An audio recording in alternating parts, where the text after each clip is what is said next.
as she is going to turn the hands of time back. Pilot called a barnstormer was the king or the queen of the skies. Now these were World War I aviators who returned home from the Great War, some of them still teenagers, and they took the only experience they had. Airplane. So they brought a surplus Curtiss Jenny or a Lincoln Standard, and they introduced aviation to this beautiful country of ours. Well, folks, that is the tradition that Vicki Benzing is keeping alive here today. In this beautifully restored vintage Boeing Stearman biplane. One of more than 9,600 of these aircraft that rolled off the Boeing assembly line in Wichita, Kansas during the war years of 1941 to 1945. Following the conclusion of the Second World War, was surplused out by the War Assets Administration and became a crop duster. Its original 220 horsepower Continental radial engine was removed from the nose of the aircraft and a more powerful 450 horsepower Pratt & Whitney engine instead.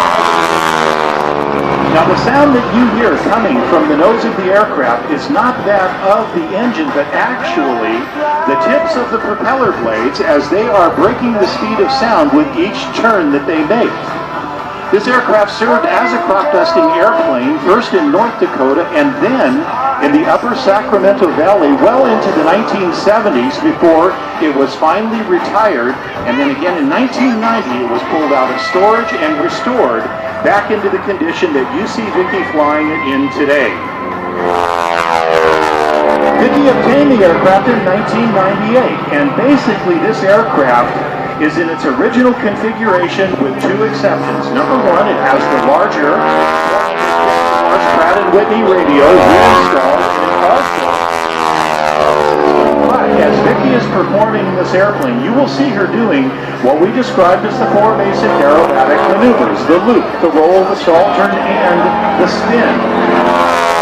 The airplane, in its original capacity as a trainer, only has ailerons on the lower wing, which means that Vicki is using both hands on the control stick because this big, almost 3,000-pound biplane is not necessarily that easy to roll with one hand on the stick. The upper wing does not have ailerons on it, so Vicki likens it to saying that the lower wing wants to roll while the upper wing wants to fly straight. From your air show ride as Vicki brings the aircraft back into the air show center. The stick will come back into her lap and you will see the beautiful profile of this great big Boeing Stearman biplane as she comes over the top now for 5/8 of the loop. Points the nose back down again to your air show right, and as she pulls away to the right, the nose comes back through the horizon, up and over the top. This is what we call the lay-down 8, or, more appropriately, the Cuban 8, a maneuver that was invented by accident in 1935 by the great American astronaut. Vicki is very proudly sponsored, folks, by California Aeronautical University with their campus located at the Bakersfield International Airport. If you are interested in a career in aviation, California Aeronautical University has an simulator and information about the many courses that they teach to get you started in your flying career. We are proud to have them with us. They are on the ramp directly in front of the air terminal building, and folks, stop by and say hi to Matt and all of the folks at California Aeronautical University, proudly sponsoring Vicki Benzing and her Boeing Stearman biplane. Now, from the right, Vicki slowly rolls the aircraft, stopping each 90 degrees of rotation. The basic rolling maneuver. Now again, the aircraft has been modified to include only the installation of the larger engine and the Hamilton standard propeller, but it does not have an inverted fuel and oil system. And in the latter part of her routine here this morning, you will understand what that inverted fuel and oil system is. Now when Vicki's not flying the Stearman air shows, of which she focuses most of her flying time. She also flies an extra 300 monoplane. She is one of the premier lady contest aerobatic pilots as well as air show pilots. We have two of them here with us this year. Joining Vicki on the air show center stage will be the legendary Julie Clark, and you will see Julie a little bit later on, but right now, as Vicki half rolls back to the upright position, she takes a great deal of pride in keeping the tradition of air show flying alive by flying the biplane, but also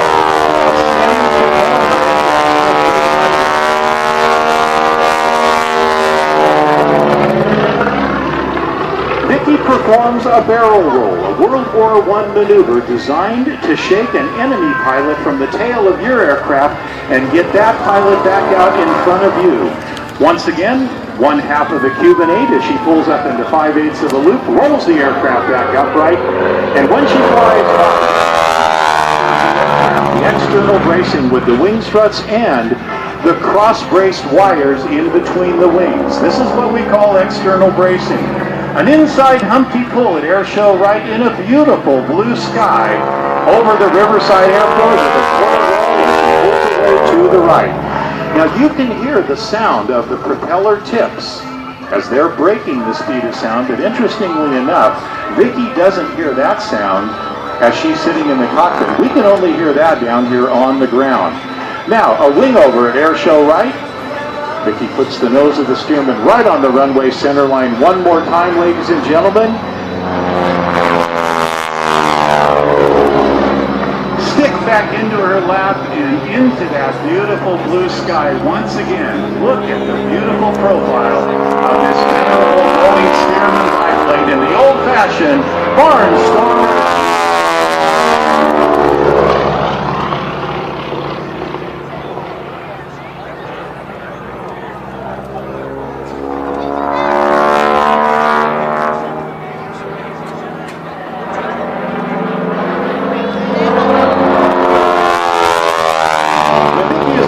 Air show pilot. She holds every rating from twin engine to commercial to airline transport rating.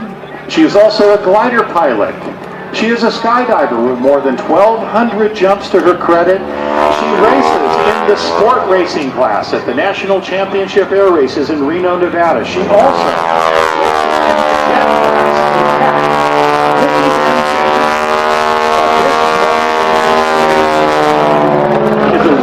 record holder in aviation.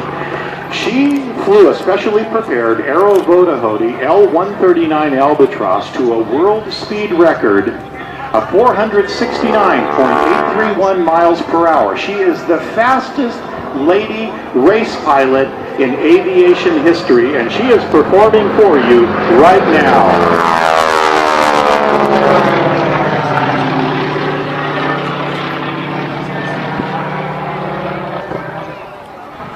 Now, did you hear that little sputter? That's what we were talking about. With no inverted fuel and oil, if she holds the airplane inverted or in a negative attitude a little too long, it just momentarily disrupts the fuel flow and the airplane will just kind of hesitate a little bit. So all the way through her routine, she is exerting positive G-forces on herself and the airplane. She's pulling through all of these maneuvers, but occasionally she'll get the airplane with just a little bit of negative and you'll hear that slight hesitation. Now from the right, Vicki is slowing down and she's going to make a pass here. When she does, she's going to sort of slip the airplane, and I don't know if we're going to hear that engine cut out again, but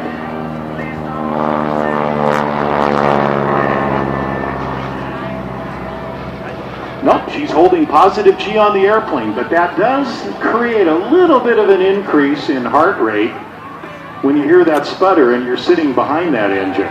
The truck. Now Hayden sees John. He applies full afterburner now.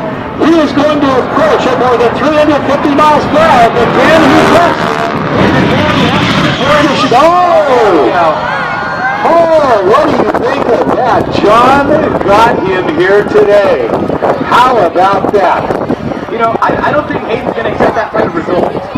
Well, you know, Hayden Hayden likes to win. Yeah, exactly. There we go. So we got people from all around here enjoying our air show, and that's great. On the takeoff roll now.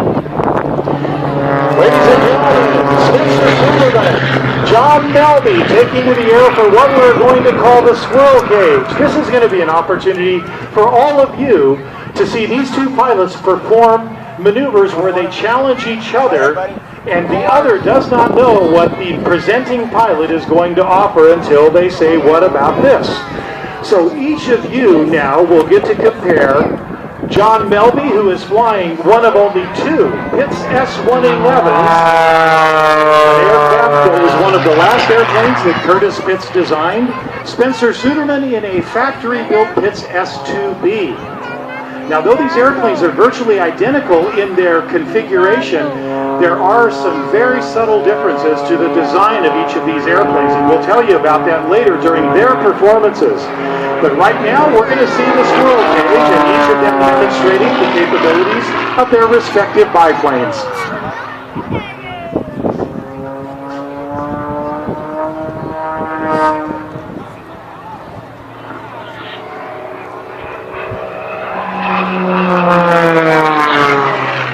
Now, ladies and gentlemen, the next voices you are going to hear will be coming live to you from the cockpits of the two aircraft. John Melby, John is going to take his aircraft up and perform one of the basic maneuvers, the hammerhead, but he's going to try to throw a second one in. So at the top now, there comes the hammerhead, but he goes around 360 degrees and gets a second one in there for the double hammerhead. What do you think about that?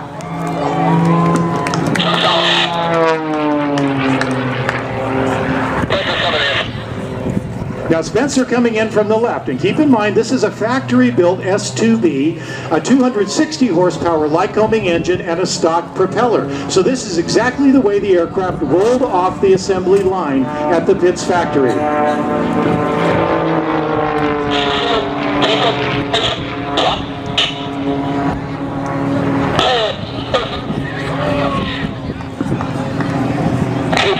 Keep it going, dude. Bye. Take this. Take it. So Spencer performs a rolling climb and allows the aircraft to fall off in a whoop stall with the nose pointed down again. Let's see what John has in mind from the left.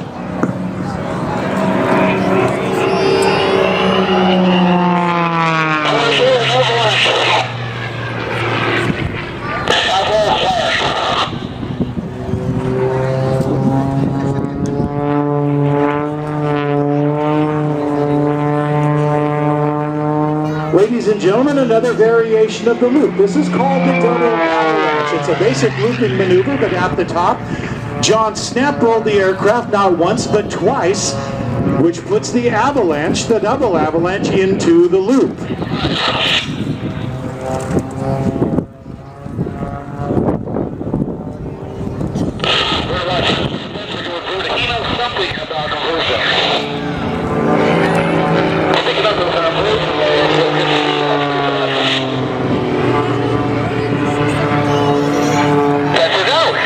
Now again, Spencer's inverted pass demonstrates for you how well the Pitts can fly inverted as well as upright. Again, with a symmetrical airfoil and an unstable design, this is what allows these aircraft to perform so nimbly.